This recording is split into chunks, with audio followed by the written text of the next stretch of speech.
শ্রেষ্ঠ নবী পেয়েছি, শ্রেষ্ঠ কিতাব পেয়েছি, শ্রেষ্ঠ ধর্ম পেয়েছি। আমরা সত্যি ভাগ্যবান। তোমরা সিজদায় বেশি বেশি দোয়া করো, কেননা সিজদা হচ্ছে দোয়া কবুলের উপযুক্ত সময়। যেই মন তোমাকে ঘর থেকে মসজিদে নিতে পারে না, সেই মন তোমাকে কি করে কবর থেকে জান্নাতে নিবে বলো? তুমি যাকে ভালোবাসবে, হাসরের ময়দানে তুমি তার সাথেই থাকবে।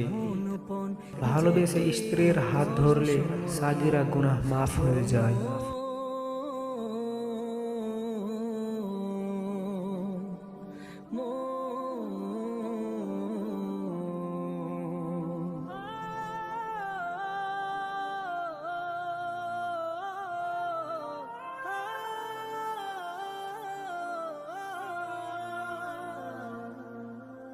কোথায় ছিলে, কোথায় আছো, কোথায় যাবে চলিয়া? হবে রঙের ওই